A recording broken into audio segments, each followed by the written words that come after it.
पढ़ेंगे आगे। इस वक्त की एक और बड़ी जानकारी सामने आ रही है। गुरुग्राम मर्डर केस में राधिका की दोस्त हिमांशिका ने बयान दिया है। राधिका काफी समय से परेशान थी। ये कहा है अपने घर में ही बहुत घुटन महसूस करती थी। राधिका पर जबरदस्ती दबाव बनाकर रखा जाता था। राधिका के माता पिता रूढ़वादी सोच के थे, ये कहा गया है। राधिका के माता पिता रूढ़वादी थे, ये राधिका के एक सहेली ने बयान दिया है, जिसमें उन्होंने कहा है कि राधिका काफ़ी परेशान रहती थी। वो अपने घर में ही घुटन महसूस करती थी क्योंकि राधिका के माता पिता रूढ़वादी थे। बता दें कि जो शुरुआती चीज़ें सामने आई हैं उसमें यही बयान दिया गया है, उसमें यही जानकारी सामने आ रही है कि राधिका जिस तरीके से खेलों में आगे बढ़ रही थी, जिस तरीके से अपने सपनों को पूरा कर रही थी, जी तोड़ मेहनत करने के बाद राधिका जो है यहाँ पर पैसे भी कमाने लगी थी और बस यही समाज के लोगों को रास नहीं आया। इसलिए लगातार राधिका के पिता को ताने दिए जाते थे, जिसके चलते राधिका के पिता ने अपनी ही बेटी राधिका को मौत के घाट उतार दिया। राधिका यादव एक इंटरनेशनल लेवल टेनिस प्लेयर थी। वो मेरी बहुत अच्छी दोस्त थी।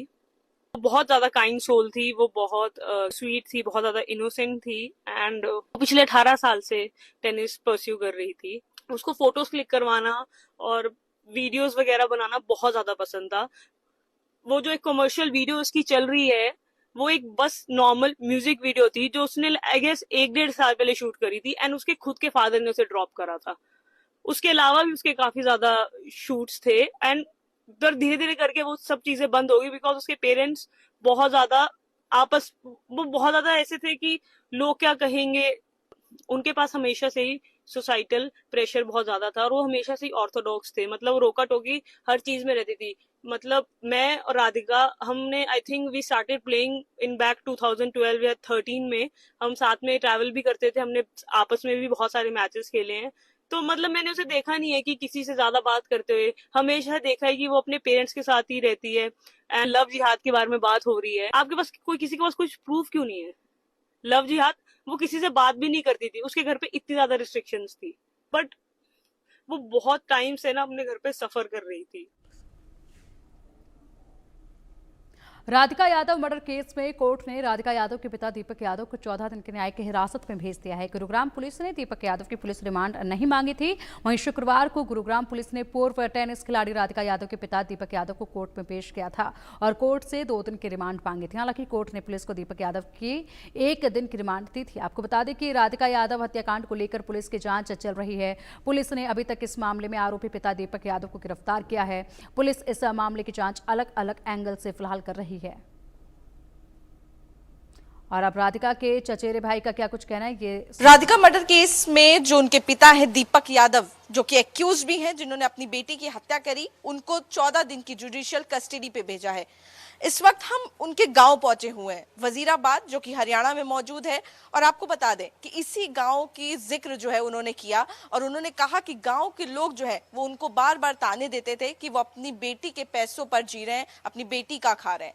जिसके बाद कई सारी चीजें जो है वो सामने निकल कर आ रही हैं। फिलहाल आपको पहले तस्वीर जो है वो हम उनके पैतृक गाँव के घर की दिखाएंगे। दीपक यादव का ये पैतृक गाँव है और ये उनका घर है जहाँ पर वो पहले रहते थे। फिलहाल अभी यहाँ पर जो किराएदार है वो रहते हैं, लेकिन हमारे साथ जो व्यक्ति मौजूद हैं वो उनके चचेरे भाई हैं, उनसे हम बात करेंगे। क्या नाम है आपका? राजकुमार जी। राजकुमार जी, कैसा रिश्ता था पहले तो दीपक यादव का गांव से और आप लोगों से? बहुत बढ़िया था जी, हमारा कोई कमी नहीं थी भैया, हमें कोई फर्क नहीं था, बेटी में भी कोई फर्क नहीं समझते थे। पर ना भरोसा मैंने क्या करा दिया, समय उल्टा आया। जब हुआ ये काम नहीं, कौन बेटी इतनी मेहनत करी, हमारा भाई ने, भाभी भोड़िया ने तो बहुत मेहनत करी उसके साथ, पर कुछ नहीं सोचा, नहीं बताया हमारे को। तो बचपन से राधिका को प्रमोट करते थे खेलने के लिए? हाँ, खेलने के लिए यहीं रहती थी। राधिका का जन्म इसी का जन्म है, राधिका का यहीं। हमारा एक भाई था पड़ोस में, वो खेलता था, उसके साथ छोटी सी खेलने शुरू कर दिया था टेनिस। वो जब ही इस लेवल तक पहुंची है, बहुत मेहनत करी हमारा भाई ने, बोहड़िया ने। क्या समय उल्टा आया है, नहीं और क्या हो सकता है। हाँ, अच्छा ये बताइए, जैसे आप बता रहे हैं कि बहुत मेहनत करी है दीपक यादव, उनके परिवार ने राधिका को इस लेवल पे पहुंचाने के लिए, तो क्या जब वो गांव आते थे तो क्या गांव वाले उनको कुछ कहते थे कि बहुत छूट दे रखी है या फिर उनके पैसे का खा रहे हैं, क्या ऐसा कोई कुछ कहता था क्या? अब बता रहा था वो, कहता बतावे पुलिस वाले को भाई, जब वहां आए पुलिस वाले उनको बतावे। हाँ न बोलो, उसने यही बयान दिए है, लड़की की कमाई खा रहा, लड़की की कमाई खा रहा है। कौन कहता था लड़की कमाई खा रहा? उसने भैया आगे तो नहीं बताई कभी नहीं। हम उनको गांव की पंचायत करते, भैया ये कौन सा मतलब है, हमारे को कह रहे लड़की कमाई खा रहा, पर भाई ने तो बताई नहीं ना हमारा आगे कभी, अपनी बेटी खो दी और क्या। और क्या बताएं जी, हम तो खुद सोच में डूबे पड़े हैं, क्या करे। आखिरी बार दीपक यादव कब आए थे गांव ये हादसे से? ओ मैं बता रहा हूँ, मुझे रोज सुबह 8 साढ़े 8 बजे दूध लेने आता था, रोज मिलता था, राम राम रोज करता था मेरे को। हाँ मैं भी पलोट पे जाता था, वो दूध लेने आता था, कभी जाता था बस। हाँ उस दिन नहीं मिला मुझे। हाँ तो रोज मिलता था। हाँ हमारा उनका तो एक ही है, कति वहाँ भी पलोट उनका है, हमारा भी है वहीं। हाँ उसका भाई छोटा आता था कुलदीप, वहाँ रोज मिलते थे, कोई ऐसी समस्या ही नहीं बताई भाई यो दिक्कत है। कभी कुछ जिक्र नहीं किया राधिका के बारे में? कभी नहीं, कुछ कोई जिक्र कराया नहीं, कोई किसी को भी नू नहीं बताया भाई यो परेशानी है। वहीं भाई विजय रहता बगल में, उसको भी नहीं बताई, किसी को नहीं बताई।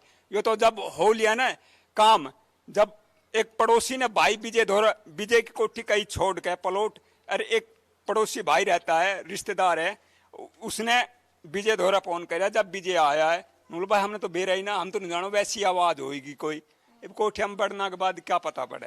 हाँ। अच्छा तो जो ये भी निकल कर आ रहा है, सिर्फ एक गोली नहीं चलाई, 5 गोलियां चलाई। 5 तो गोली क्या तो क्या ज्यादा गुस्से वाले थे दीपक यादव? गुस्सा नहीं था, अब बेरोना क्या उसका दिमाग में क्या उल्टा आया क्या नहीं आया, नहीं गुस्सा नहीं था बिल्कुल। गाँव में कभी लड़ाई वड़ाई? ना किसी से लड़ाई नहीं करता था, हम लड़ ले वो नहीं लड़ता था किसी को भी।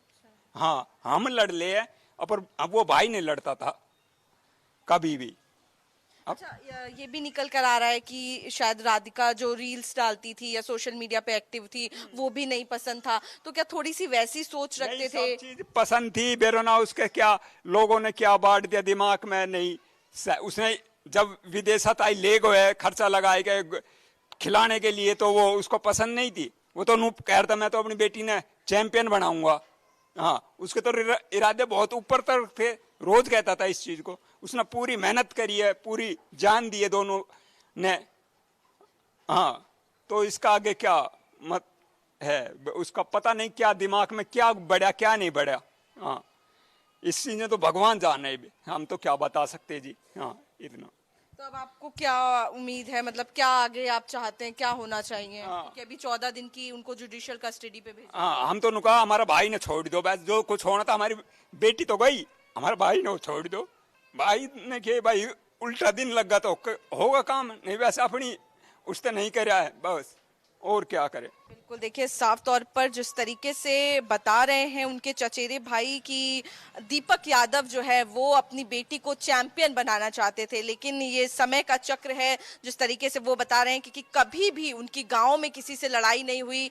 अक्सर राधिका को वो बात करते थे कि उनको बहुत ऊंचाई तक ले जाना चाहते हैं, लेकिन जो बात कह रहे हैं कि गाँव वाले जो है वो लगातार उन्हें टॉन्ट मारते थे, ताना देते थे। तो फिलहाल इस बारे में भी उन्होंने जिक्र जो है वो आज तक किसी से नहीं करा। और जिस तरीके से वो बता रहे हैं कि कभी भी राधिका के बारे में उन्होंने किसी से गांव में बात नहीं करी, वो रोज यहां पर दूध लेने आते थे और सभी से राम राम कर जाते थे। मैं आरजू सेठ, कैमरा पर्सन राजू के साथ, इंडिया न्यूज दिल्ली।